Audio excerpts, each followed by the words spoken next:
I have just received orders that my patient needs a dressing change on their wound, so I will start that procedure now.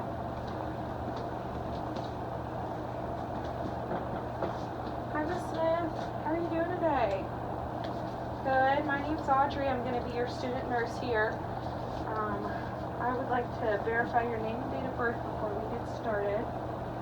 Susan Smith, 1/21/1942. Sounds good.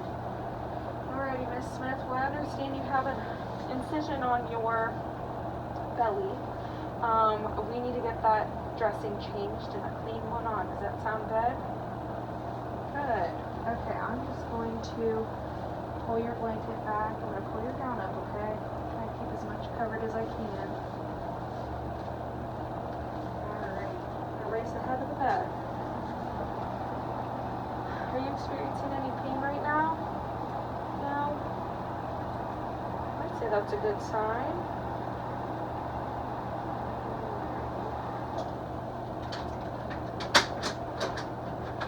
Okay. Well, if you feel any discomfort at any time, be sure to tell me, okay? Alright. So in my sterile kit for my wound dressing, I have a biohazard bag, so I'm going to pull that off the top and place it at the end of the bed.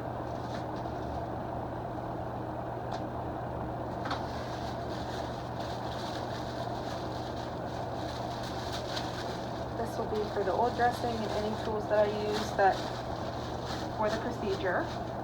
Okay. Alrighty, I'm going to perform hand hygiene, and then I'm going to put on a pair of clean gloves to take off Miss Smith's current dressing.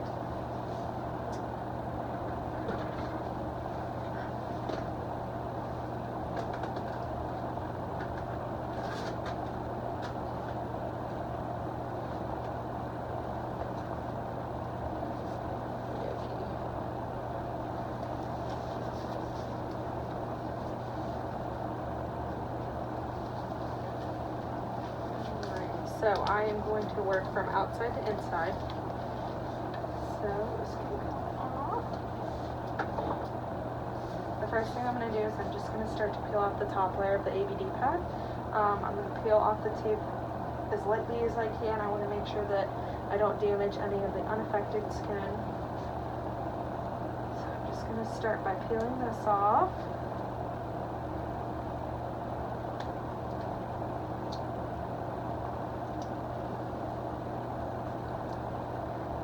Peel it off layer by layer.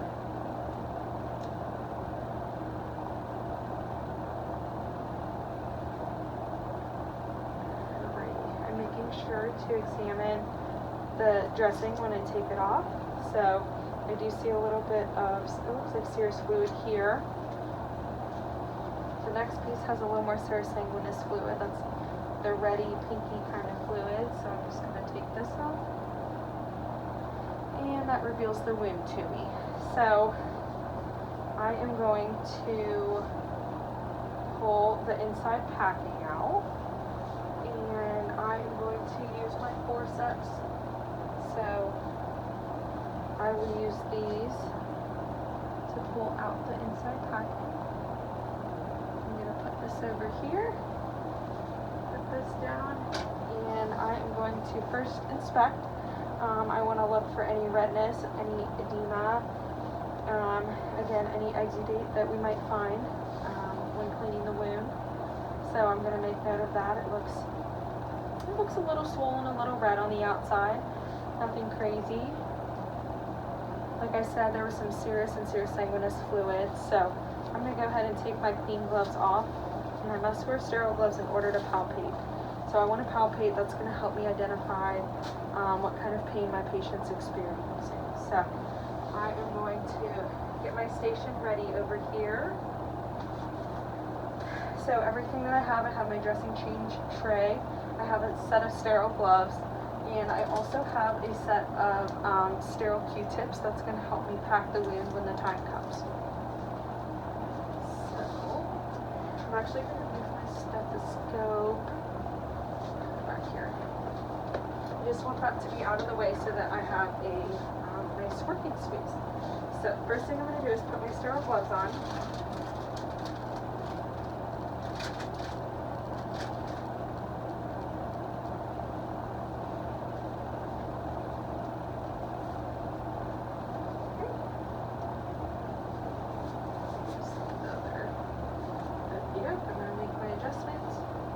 now that I have my sterile gloves on, I can palpate the patient. So again, like I said, I'm just checking for edema, I'm checking for any redness, anything of that matter. So it doesn't feel too swollen on the unaffected area. How does that feel? Does that hurt pretty bad? Okay, light to moderate pain? Okay. All right, I make sure to make note of that in the chart.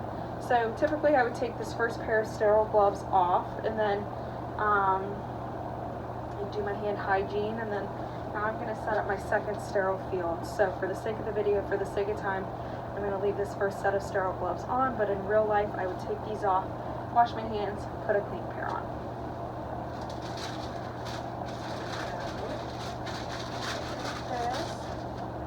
Okay, so with my dressing change tray, the top piece, if I open it up, is this blue cloth, and that is actually going to extend my sterile field. So I'm going to touch the outer 1 inch, and I'm going to make sure that I have a nice sterile field. Okay, so these are my content. I'm just going to go ahead and dump them onto my sterile field, and as long as I don't touch the outside of the sterile kit, then it's still considered sterile on the inside. I'm going to take my sterile water, and we'll use this later when I pack my wound. So at this point, like I said, I put on a clean pair of sterile gloves so that I can start this procedure. So I need to first clean the wound.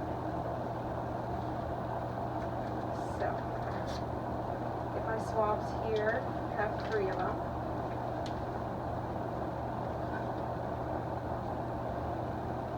So the first thing I'm going to work, when I clean the wound, I want to clean from the least contaminated to the most contaminated area, so that prevents the spread of more infection. So I'm going to start from top to bottom, and I'm going to work on the outside.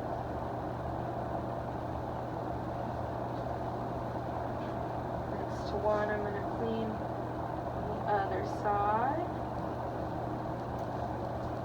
And then this last one, I'm going to clean all the way through. So now that my wound's clean, I'm going to go ahead and take a measurement so that we can keep an eye on the progress. The nurse before me in the chart had the measurements, so I'll get my measurements and we'll compare and hope that they're smaller and that the patient's wound is healing. So I'm going to measure 3 things. I'm going to measure the length of it, the width of it, and the depth of it. So it looks like 13.5 by 2.5 by 2. So 13.5 long, 2.5 in width, and then 2, and this is all in centimeters, 2 centimeters deep. So I don't need this anymore. Alrighty, so now I'm going to actually pack the wound now that it's clean. So everything's still in my sterile field. I am going to get 2 pieces of gauze wet, and that is what we are going to use to pack it since it's a wet to dry dressing. I actually think I'll only need 1 piece of gauze. So that is soaked. Okay, so my gauze has soaked over here. I'm going to just wring out the excess. I mentioned earlier that I grabbed some sterile Q-tips, so those are already open. As long as the inside stays sterile, then it's still sterile. So I am going to ever so slightly pick up the Q-tip, still touching the inside so I don't break my sterile gloves.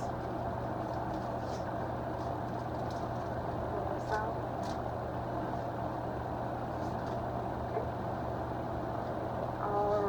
So actually with my left hand, I'm going to use use the Q-tip. So again, I'm going to pack from the least contaminated to the most, so from top to bottom. And I want to make sure that I'm not touching any of the outside skin. I'm just packing on the inside of the wound.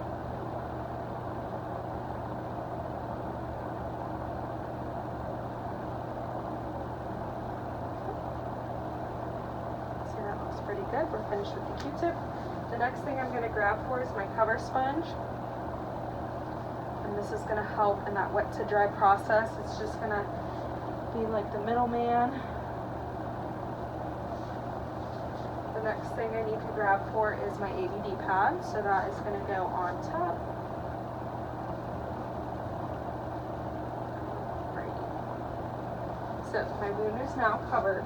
I have some tape. To tape the outsides of the ABD pad.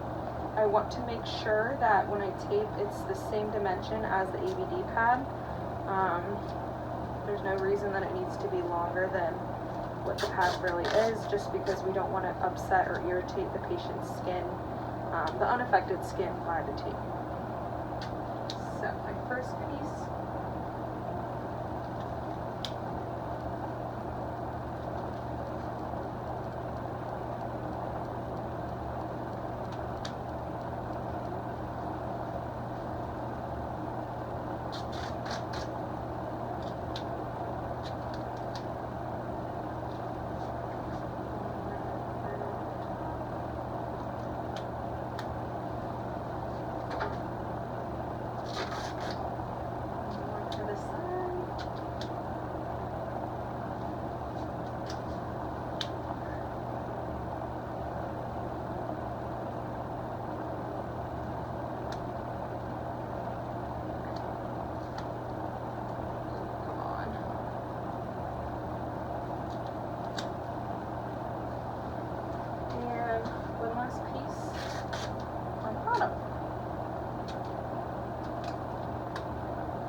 Wound is packed and dressed. Alrighty, how are we doing? Are you experiencing any pain? Not any more than you were before? Okay, so I would reassess the patient's pain. At this point, I'm finished with my procedure, so I am going to put my gloves in the back, perform some hand hygiene. I want to put the patient's bed roll up. I'm going to lower the bed.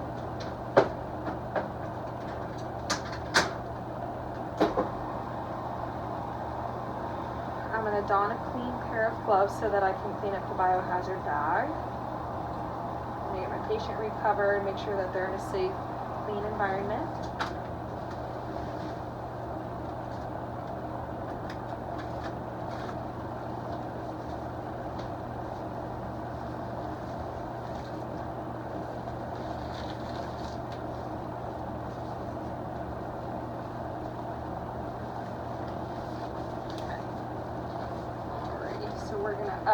One thing that I would do on my ABD pad, I need to write my initials, I need to write the date, and I need to write the time. So this is gonna, it's also gonna go in the chart, but it's also gonna indicate to the next nurse when the last time the dressing change was performed.